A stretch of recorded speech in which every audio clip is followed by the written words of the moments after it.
আজ থেকে প্রায় ১৪০০ বছর আগের কথা। বায়তুল মুকাদ্দাসের কাছে একটি বসতিতে একটি ভাঙাচোরা এবং জরাজীর্ণ ছোট্ট ঘর ছিল, যেখানে একজন গরিব এবং দুর্দশাগ্রস্ত দরবেশ বাস করত। ক্ষুধা এবং দারিদ্র্যের এমন অবস্থা ছিল যে তার গাল ধসে গিয়েছিল এবং মুখমণ্ডল কালো হয়ে গিয়েছিল। তবু ধৈর্য ও অধ্যবসায়ের সাথে সে খোদার কাছে বলতো, হে খোদা, তোমার ছাড়া আমি কারো কাছে কিছু চাই না। তুমি আমাকে অদৃশ্য থেকে এমন এক রিজিক দাও যাতে আমাকে তোমার ছাড়া আর কারো কাছে হাত পাততে না হয়। দরবেশ বছরের পর বছর ধরে এই দোয়া করে আসছিল। কখনো কখনো পাড়া লোকজন তার এই দুর্দশাগ্রস্ত অবস্থার ওপর দয়া করে তার বাড়িতে এসে কিছু খাবার দিয়ে যেত, যার মাধ্যমে তার পেটের ক্ষুধা নিবারণ হতো। অন্যদিকে লোকজন তার সাথে ঠাট্টাও করত এবং বলতো, এই দাড়িওয়ালা কি অদ্ভুত কথা বলছে, দেখো, সে যেন ক্ষুধার সাথে শক্তি পরীক্ষা করছে। মনে হচ্ছে কেউ তাকে ভাং খাইয়েছে। এভাবে কি রিজিক পাওয়া যায়? রিজিক উপার্জনের জন্য কঠোর পরিশ্রম করতে হয়। বড় বড় নবী ও রাসূলও এই দুনিয়ায় এসেছিলেন, কিন্তু তাদেরও রিজিক উপার্জনের জন্য কঠোর পরিশ্রম করতে হয়েছিল। তাহলে এই অকর্মণ্য কিভাবে ভাবল যে পরিশ্রম বা ব্যবসা ছাড়াই তার ঝুলি সম্পদে ভরে যাবে? এমন কোনো ধন ভাণ্ডার তো এই দুনিয়ায় কেউ পায়নি। কেউ কেউ আবার হাসতে হাসতে বলতো, হুজুর, যদি ধন ভাণ্ডার হাতে আসে তাহলে আমাদেরও কিছু দান করে দিও। কিন্তু এই দরবেশের মনে দৃঢ় প্রতিজ্ঞা ছিল। লোকজনের তিরস্কার ও ঠাট্টা সত্ত্বেও সে তার দোয়া ও আরজি থেকে পিছু হটত না। অতঃপর এক রাতে সে এমনভাবে কেঁদে কেঁদে আল্লাহর কাছে দোয়া করতে শুরু করল যে সকাল হয়ে গেল, কিন্তু তবু সে তার দোয়া করতেই থাকল। হঠাৎ সে দেখল একটি মোটা গরু শিং দিয়ে তার ঘরে দরজা ভেঙে সোজা তার ঘরের উঠোনে এসে দাঁড়িয়ে গেল। দরবেশ যখন এই গরুটি দেখল তখন সে সিজদায় পড়ে গেল এবং খোদার শুকরিয়া আদায় করতে লাগল এবং বলল, হে খোদা, অবশেষে তুমি আমার দোয়া শুনেছ। তুমি আমাকে রিজিক হিসেবে একটি মোটা ও মাংসে ভরা গরু পাঠিয়েছ। সে গরুটির দিকে তাকিয়ে বারবার খোদার শুকরিয়া আদায় করতে লাগল। সে মনে মনে ভাবতে লাগল, কি সুন্দর গরু, এর চামড়া দিয়ে আমি কার্পেট বানাবো, এর শিং দিয়ে গহনা তৈরি করব এবং যারা আমাকে নিয়ে ঠাট্টা করত তাদেরও কিছু দিয়ে দেব এবং বাকি মাংস শুকিয়ে আমার কাছে রেখে দেব। এইভাবে সে একটি ছুরি তুলে নিল এবং কোনো দ্বিধা ছাড়াই গরুটিকে জবাই করে ফেলল। তারপর সে গরুটিকে একটি রিকশায় করে কসাইয়ের কাছে নিয়ে গেল, যাতে সে এটি কেটে টুকরো টুকরো করে দেয়। কসাই তার সরঞ্জাম প্রস্তুত করছিল। এমন সময় একজন লোক মাথায় হাত দিয়ে চিৎকার করতে করতে সেখানে এলো এবং দরবেশের জামার কলার ধরে বলতে লাগলো, হে নিষ্ঠুর, তুমি আমার গরুটিকে কেন মেরে ফেললে?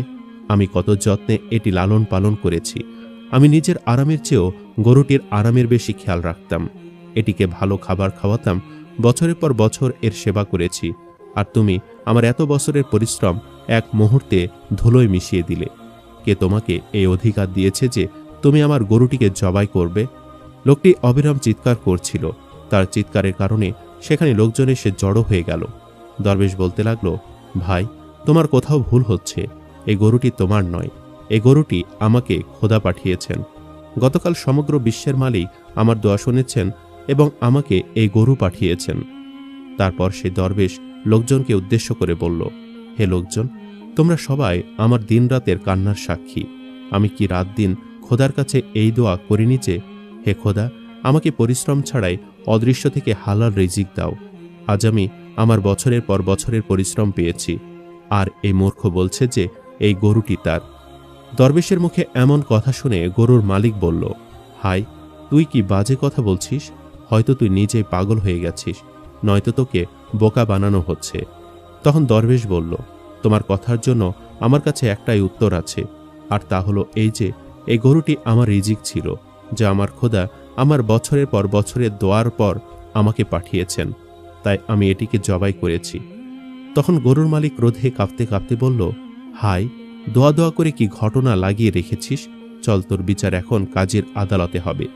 এ বলে সে দরবেশকে দু চারটি ঘুষিও মেরে দিল। অতঃপর গরুর মালিক দরবেশকে রাস্তায় টেনে নিয়ে যাচ্ছিল এবং চিৎকার করে বলছিল, হে লোকজন, এদিকে এসো এবং এই দাড়িওয়ালার কথা শোনো।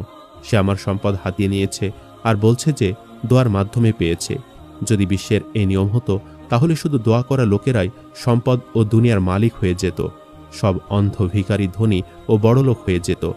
কিন্তু তবুও ভিক্ষা ছাড়া তাদের কিছুই মেলে না, যা দিয়ে তাদের কোনো মতে চলে। লোকেরা গরুর মালিকের কথা শুনে তার সাথে একমত হলো এবং বলতে লাগলো, এই লোকটি ঠিক বলছে, এই দোয়াবি দরবেশ তো বড় জালিম হয়ে উঠেছে। না হলে এমন দোয়া দিয়ে কেউ কিভাবে ধনী হতে পারে? কেউ কোনো জিনিসের মালিক তখনই হতে পারে যখন সে তা কেনে, অথবা কেউ খুশি হয়ে তাকে দেয়। তাই তুই হয় গরুটি ফিরিয়ে দে, নয়তো গরুর মূল্যের সমপরিমাণ টাকা দে। যদি এটাও না করতে পারিস তাহলে জেলখানায় যাওয়ার জন্য প্রস্তুত হয়ে যা। দরবেশ এই ক্রমবর্ধমান খারাপ পরিস্থিতিতে খুবই বিচলিত হলো এবং আকাশের দিকে তাকিয়ে বলতে লাগলো, হে খোদা, তুমি তো আমার মনে এই দোয়া দিয়েছিলে।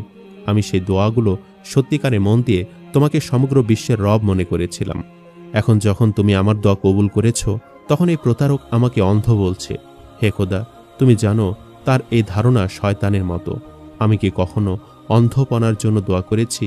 আমি তোমার ছাড়া আর কারো কাছে ভিক্ষা চাইনি, অন্তত তার নির্বুদ্ধি তার আশ্রয়ে সৃষ্টির কাছে ভিক্ষা চাই।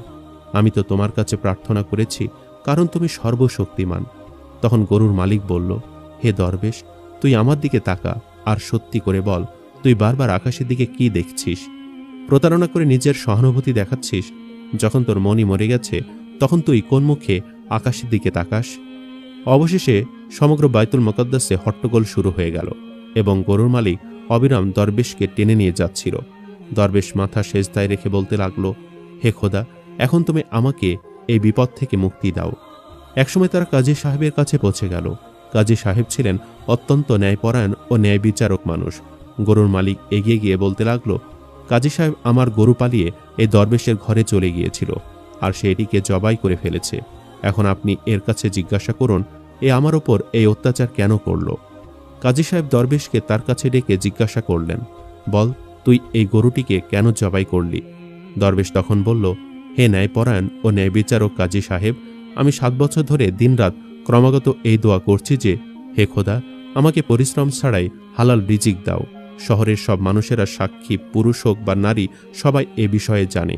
তাই আপনি যে কারো কাছে যাচাই করে নিন যে এই ছেঁড়া কাপড়ের ফকির সত্যি কিনা। এতদিনের দোয়ার পর একদিন আমার ঘরে একটি গরু এলো। এটি দেখে আমার চোখ ঝলমল করে উঠল, কিন্তু এজন্য নয় যে আমি রিজিক পেয়েছি, বরং এই খুশিতে যে আমার এত বছরের দোয়া কবুল হয়েছে। আমি গরুটিকে জবাই করেছি যাতে খোদার শুকরিয়ায় ফকিরদের মধ্যে বিতরণ করতে পারি। দরবেশের কথা শুনে তখন কাজী সাহেব বললেন, বিনা কারণে অজুহাত দিও না। যদি কোনো শরীয়তে দলিল থাকে তবে তা পেশ করো। তুমি কি চাও যে আমি বিনা দলিলে রায় দেই, যা শরীয়তের আইনেও বাতিল বলে গণ্য হবে? আমাকে বলো, সেই গরুটি কে তোমাকে দিয়েছে, নাকি তুমি কিনেছিলে যে তুমি এর মালিক হয়ে বসেছ? অজুহাত করো না। এই লোকটিকে গরুর মূল্য দিয়ে দাও, আর যদি টাকা না থাকে তবে কারো কাছ থেকে ধার করে দাও। কাজী সাহেবের কথা শুনে দরবেশ খুবই হতাশ হলো এবং বলতে লাগলো, হে ন্যায়পরায়ণ কাজী, আমি অবাক হচ্ছি যে আপনিও তাই ভাবছেন যা নির্বোধ লোকজন ভাবছে। দরবেশ মন থেকে দীর্ঘশ্বাস ফেলল এবং ফুফিয়ে কাঁদতে কাঁদতে বলতে লাগলো, হে আমার জ্বলন্ত হৃদয়ের জ্বালা, তুমি এই ন্যায়পরায়ণ কাজীর হৃদয়ে আমার সত্যতা প্রকাশ করো। দরবেশের এই কান্না শুনে কাজী সাহেবের হৃদয়ে দয়া হলো। অতঃপর কাজী সাহেব গরুর মালিক ও লোকজনের উদ্দেশ্যে বললেন, আমি এই দরবেশকে আজকে দিনের জন্য সময় দিচ্ছি এবং তার মামলা আগামীকাল পর্যন্ত মুলতবি করছি, যাতে আমি এ বিষয়ে আরও তদন্ত করতে পারি। কাজীর কথা শুনে সকলে নিজ নিজ বাড়ি ফিরে গেল। অতঃপর বাড়ি ফিরে কাজী সাহেব খোদার ইবাদতে মগ্ন হলেন এবং এরপর সেই অবস্থায় ঘুমিয়ে পড়লেন।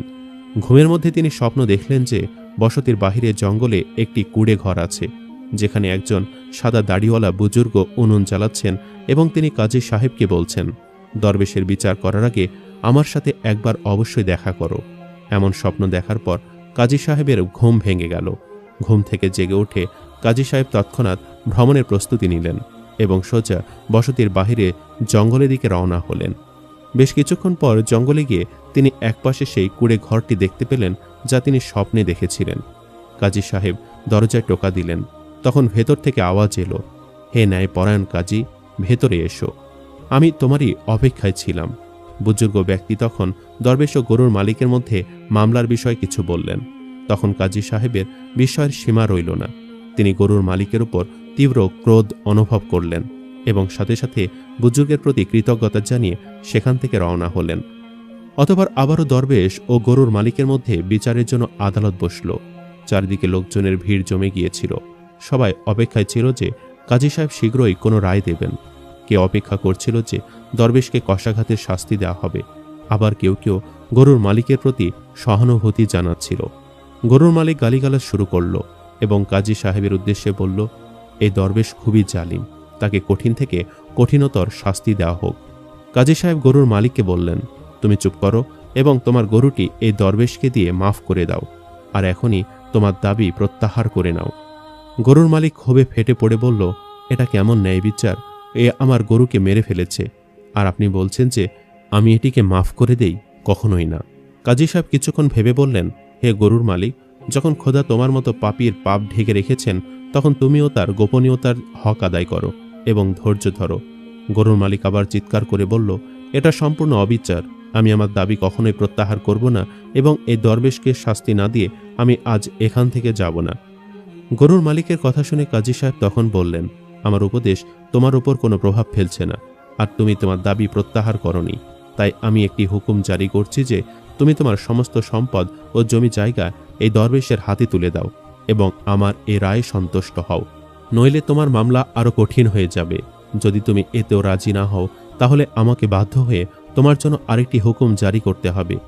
এই কথা শুনে গরুর মালিক তার মাথায় হাত দিয়ে কাঁদতে লাগলো এবং বলতে লাগলো, আপনি তো অত্যাচার আরও বাড়িয়ে দিলেন। যখন সে থামল না, তখন কাজী সাহেব তাকে কাছে ডেকে বললেন, হে দুর্ভাগা, যেহেতু তোমার ভাগ্য ঠিক নেই, তাই তোমার অত্যাচারের ফল ধীরে ধীরে প্রকাশ পাচ্ছে। এরপর কাজী সাহেব বললেন, এখন তুমি আমাকে বাধ্য করছো যে আমি তোমার জন্য আরেকটি হুকুম জারি করি, তাই আমি হুকুম দিচ্ছি যে তোমার স্ত্রী এই দরবেশের স্ত্রী হয়েছে এবং তোমার সন্তানেরা তার গোলাম। আমার এই হুকুমের পর যদি তুমি তোমার হট্টগোল বন্ধ না করো, তাহলে তুমি নিজেই তোমার ধ্বংসের জন্য দায়ী হবে।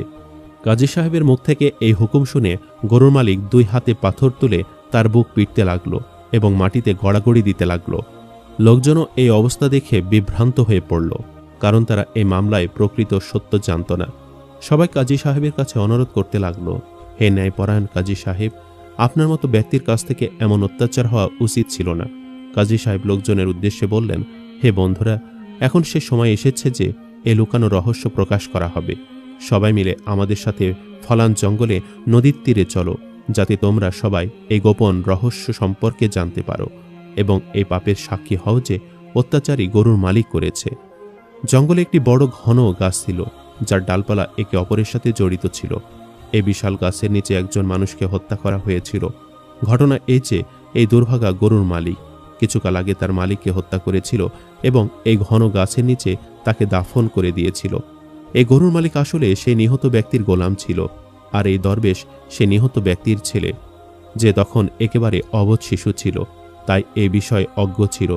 গরুর মালিক তার মালিককে হত্যা করে তার সমস্ত সম্পদ নিজের দখলে নিয়ে নিয়েছিল এবং তার মালিকের স্ত্রীর সাথে বিয়ে করেছিল।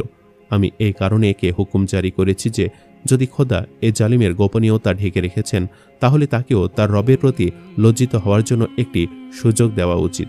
যেহেতু গরুর মালিকের স্ত্রী এই দরবেশের বাবার স্ত্রী ছিল, তাই এই রায় একেবারে সঠিক হয়েছে যে এখন তার স্ত্রী এই দরবেশের স্ত্রী এবং তার ঘরে যে সন্তানই আছে তারাই দরবেশের গোলাম। এরপর গরুর মালিকের স্ত্রীকে হাজির করা হলো, যিনি একে একে সব সত্য বলে দিলেন। এরপর সবাই জঙ্গলে সেই ঘন গাছের কাছে জড়ো হলো। খনন করার পর কিছু হাড়ের সাথে একটি ছুরি পাওয়া গেল, যা দিয়ে গরুর মালিক তার মালিককে হত্যা করেছিল। কাজী সাহেব লোকজনের উদ্দেশ্যে বললেন, এখন পর্যন্ত খোদার হুকুমে এই জালিমকে গোপন রাখা হয়েছিল, কিন্তু অবশেষে তার নিরাশ্রয়তার চূড়ান্ত পর্যায়ে এখানে পৌঁছেছে যে সে তার মালিকের ছেলেকে মাটিতে টেনে নেওয়া বরদাস্ত করেছে এবং একটি তুচ্ছ গরুর জন্য সে তার মালিকের ছেলের ওপর অত্যাচার করেছে। সে নিজেই তার পাপের পর্দা উন্মোচন করেছে। অত্যাচার আত্মার গভীরে লুকিয়ে থাকে, কিন্তু জালিম নিজেই তো লোকজনের সামনে প্রকাশ করে দেয়। কাজী সাহেব গরুর মালিকের দিকে তাকিয়ে বললেন, হে জালিম, তুই তোর মালিককে এই জায়গা নির্মমভাবে হত্যা করেছিলি। তোর মালিক কত অননয় বিনয় করেছিল, কিন্তু তুই তার উপর মোটেও দয়া করিসনি। এরপর কাজী সাহেব হুকুম দিলেন যে এই জালিমকে গাছের সাথে বেঁধে দেওয়া হোক। হুকুমের ওপর তৎক্ষণাৎ কার্যকর করা হলো এবং গরুর মালিককে গাছের সাথে বেঁধে দেওয়া হলো। তারপর জল্লাদকে ডাকা হলো এবং সেই ছুরি দিয়ে তার নির্মম কিসাস নেওয়া হলো। কুড়িঘরের সেই বুজুর্গ এই মামলার একমাত্র সাক্ষী ছিলেন, যিনি পুরোপুরি নিশ্চিত ছিলেন যে খোদা এই জালিম গরুর মালিকের কাছ থেকে অবশ্যই হিসাব নেবেন এবং একদিন এমন আসবেই যখন এই দরবেশ ন্যায় বিচার পাবে। লোকজনের কাছে সত্য প্রকাশ পেয়েছিল যে অবশেষে কাজী সাহেব কেন এই গরুর মালিকের বিরুদ্ধে এমন হুকুম জারি করেছিলেন। সবাই একসাথে এসে তাদের ভুলের জন্য ক্ষমা চাইতে লাগলো এবং বলতে লাগলো, হে ন্যায়পরায়ণ কাজী সাহেব, আমাদের ক্ষমা করে দিন। অজান্তে আমরা আপনার রায়ের সাথে অসম্মতি জানিয়েছি এবং আপনার উপর ভরসা করিনি। একজন জালিম মারা গেল এবং একজন অসহায় আবার জীবিত হলো। আপনি একজন নিরপরাধের ওপর অকারণে রাগ করেছেন এবং প্রত্যেকের ঈমান তাজা হয়েছে।